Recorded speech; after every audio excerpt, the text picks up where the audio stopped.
I was like, there's so many people in this world that's probably also looking to escape their 9 to 5 life, looking to connect with their friends after work. They don't immediately want to shut down. You get into this routine of you leave work, you come home, you eat dinner, and then you wake up to do it all over again.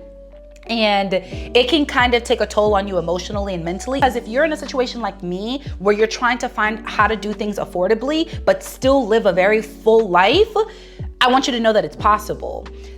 Hi guys, welcome to or back to my channel. I am Cheyenne, also known as Cheyenne the blogger, and I'm so happy to have you guys here for Palates and Perspectives. So today we're actually doing breakfast together. I have some yogurt with strawberries, a little bit of honey, and a granola garnish. Today's topic is how I got started with food blogging. So I thought it would be a great time to share this story with you guys, just because I know a lot of people that are either interested in becoming a food blogger, or they're kind of like, how did you even get into this sort of field? So today, that's exactly what we're gonna be talking about. So I started my journey in marketing. I actually graduated with a marketing degree. And my first job was working for the city of Miramar. I worked at the Miramar Cultural Center, and I also worked in the marketing department for the city. And while I was there, I was a recent grad. So in my mind, I was like, I still want to be able to be young and do something fun with my friends. And I want to still experience life. And I don't want to sort of jump into this 9 to 5 job. And me being a recent grad, you're living in a student apartment.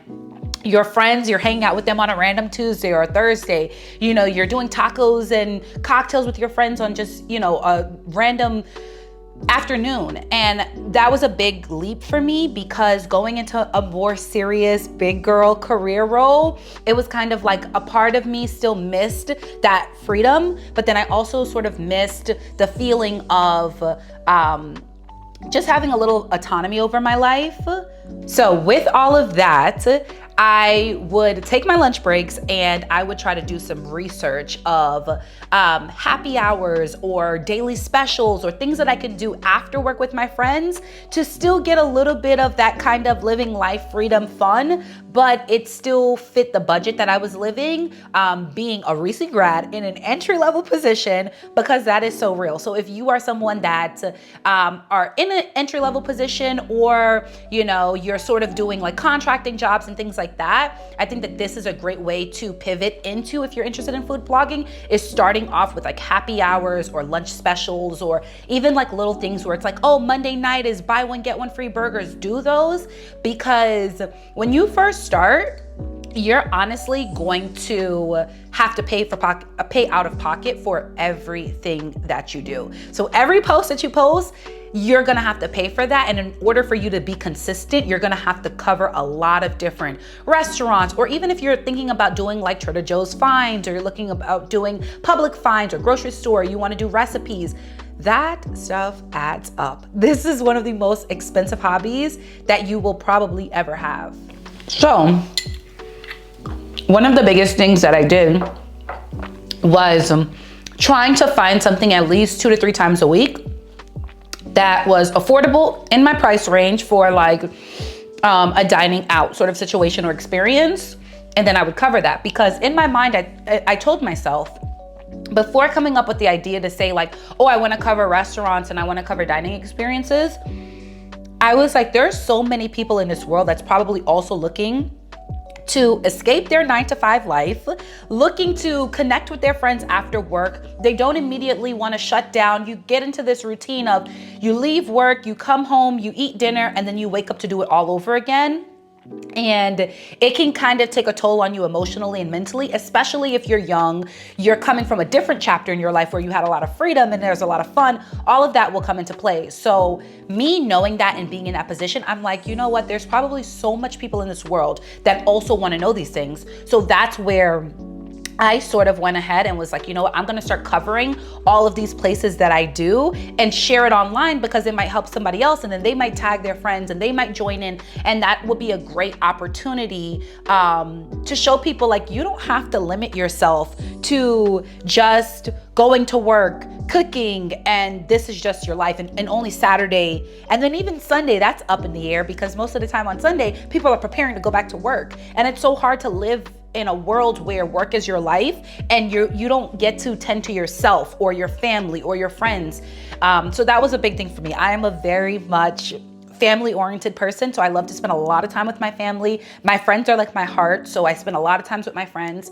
And it was hard because I sort of got into that routine where Saturday was like girls' night, we're gonna have a good time. Sunday, I'm recovering, I'm packing lunch, I'm meal prepping. So really, it really came down to just Saturdays for me, and then possibly a Friday night. But then the issue with Friday night is everyone gets off of work at different times. So that kind of had its own hiccups, but I wanted to show people that you don't have to limit yourself. If it's Tuesday, you deserve to go from 7 to 9 and get tacos with your friends, drink a margarita, enjoy it. Don't just wait for the weekends to really live and enjoy your life. Now, I do need to backtrack a little bit, because I forgot to mention that how I originally started with social media was doing like food recipes. So if you know me or you followed me prior to like my Shine the Blogger journey, I started off under another username. And maybe I might do like a story time on why I switched from that. So if that's something that you want to see, definitely comment down below and just put the word switch. And then I may do a story time, or I will do a story time on why I had to switch my username and that whole experience, because that will definitely be helpful to someone else, and that's definitely tea. But I do want to backtrack a little bit, because I want to talk about how I originally like kind of started on social media, and that was me doing food recipes. So me being in college and hanging out with my friends, we didn't really have a lot of money to dine out. So we would do these things where, which I hope that some of my friends are watching this video so they can comment on it and like kind of give their experience of it. But we would do this sort of thing where it would be like lasagna night, game night, taco night. So everyone would bring an ingredient. So like I would bring ground beef, my friend would bring noodles and sauce, my other friend would bring cheese, someone would bring garlic bread, and we would just cook together. And like, that's how we were surviving basically in college. So I would like cook, we would make like a little salad and just kind of do dinner together. And I was like, you know what? I should record the recipes that I do with my friends and like show other people like, oh, it's football season. We're gonna have like watching the game. Let me show them how I make my mac and cheese for football or meatballs. So I started off doing recipes, funny enough. And I did that for about, I wanna say 2 years, and I enjoyed cooking. I did. And during that time period, I was very consistent with it, I would say. I would post on my stories, kind of walk through, give like measurements and things like that. But I switched because I realized shortly that I did not like cooking every single day. And the only way to grow and to build an audience is if you're willing to do it every single day. So when I realized I did not like cooking every single day and the amount of dishes, I really have a lot of respect to the people that do recipes online or like different like meal prep ideas, because it is very time consuming. The groceries are expensive. The cleanup is very strenuous. And then on top of that, it's a lot between prepping the ingredients, cooking the meal, showing the end result, and then editing it. So that was kind of difficult. And because of that, it was kind of discouraging for me, because it was like, I like cooking for my friends twice, maybe, you know, every now and then, but I don't know if I want to do this every single day, or I don't want to do this like more than 3 to 4 times a week in order to build an audience. So I had to pivot. So with the pivot, it then became me moving out of my student apartment, which let me tell you, a time was had during that time period, into, again, my big girl role and working for the city, and you know, that just sort of becoming my life. So now we fast forward back into the beginning of the story, where it was me kind of feeling that missing element, that kind of community, the friends, the being able to, you know, do my own thing and just kind of like connect with people when I wanted to connect with them. And when I got to now this big girl role, I would use my lunch breaks. I'm looking up happy hours. I'm like, okay, I don't want to cook. I don't want to do cooking videos. And I'm already looking up happy hours to meet up with my friends. Like, hey, you guys available this Tuesday? How's Wednesday looking? You know, so I'm like, you know what? There's probably so many people in this world that wants to know these things. The same way I'm doing the research, why not share it online? So that's how I kind of got into the Shine the Blogger platform as you know it now, is me just covering those things. It's funny because I've noticed that what I'm doing now is something that I not only love, but it's also something that I've kind of been doing my whole life. So I always was one of those kids that would love to go out on the weekends. Or like if it's fall and there's a fall harvest, I'm the person that's bringing my mom the calendar, like mom, and I'm circling the dates. I'm telling her like, mom, on November 21st, they're gonna have a pumpkin patch and I really wanna go. So I've always kind of been that person where it's like, I always wanted to create some type of itinerary or schedule or finding things to do, because as much as I love being home, I am an extrovert and I do like going out, finding new things, discovering, you know, restaurant finds and stuff like that. So it's like doing it now, I notice, I'm like, wow, this is kind of full circle, because even my Christmas with my family, the holidays, my birthday, I'm the person that likes to create like a whole experience for everyone. I'm like, okay, so after the pumpkin patch, mom, maybe we can go to that pizza place that I told you about. It's not too far away. And I would do that. I would create sort of these little experiences where our whole Saturday is now going to a pumpkin patch and then going to grab pizza and then maybe going somewhere for ice cream afterwards. So when I was doing it now in, my big girl job, it was kind of like, wow, like I feel like God had already created me to be this person. So it gave me even more push and momentum to say, you know what? I want to not only create these resources, but I also want to give people tips. I want to tell them, okay, parking's free. I want to include the fact that if you go on a Wednesday, it's half price. Because if you're in a situation like me, where you're trying to find how to do things affordably, but still live a very full life, I want you to know that it's possible. So that is basically how I got started in one direction, and then I pivot to what you know me as now. So the one thing that I would definitely say, just in the midst of this whole story time of how I got started, is where you start is not where you're going to end up. So even if you have a spec or something in your heart that's telling you to go after something or do something, whether it's fashion finds, whether it's home decorating, whether it's food, any industry it could be, just go for it. Because as much as you bump your toe and the more that you sort of go through the experiences, you're going to learn and find yourself. When it took me cooking for almost 2 years and recording it and posting it to say, I absolutely don't like cooking. I don't want to cook every single day. As much as I like to do it, I don't love to do it.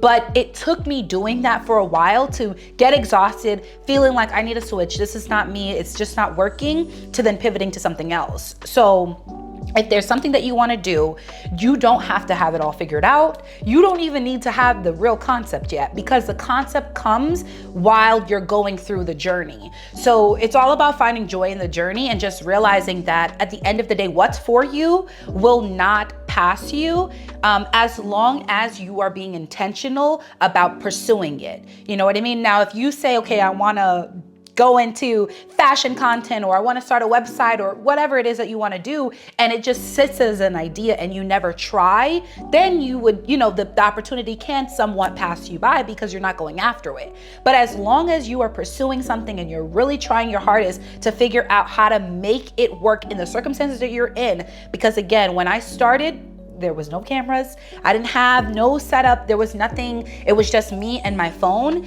and just kind of working with what I had, working with the budget that I had, working with my circumstances, knowing, okay, if I get off of work at 6 o'clock, I need a happy hour that's going to end at least by, 7 p.m. or maybe a late night happy hour where I go home, I take a shower, I change, and then I go for like between, 9 p.m. to close or whatever. Like I had to make it work in my circumstances, because there's always going to be excuses. There's always going to be a moment where it's like, oh, well, you know, the happy hour ends at 7 and I don't get off till 6. If you feel like you're not gonna be able to make it in time, look for a restaurant with a late night happy hour. But just try to not look for excuses in your circumstances, in a sense, and try to look at it as not a roadblock, but a hurdle to jump over.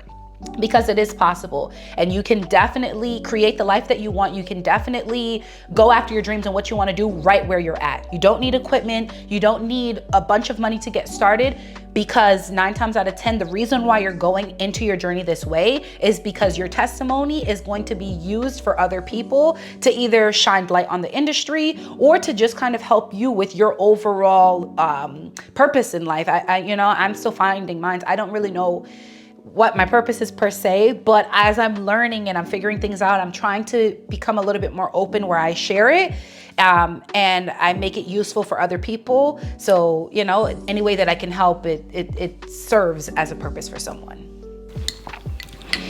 If you really enjoyed this video and you enjoyed having breakfast with me this time around, definitely give the video a thumbs up, subscribe, comment down below, let me know your favorite part. If you got anything from this video, I would love to know that. That would mean a lot to me. But I am looking forward to having you at my dinner table again for breakfast, lunch, or dinner. So definitely stay tuned for more videos, and I can't wait to see you next time.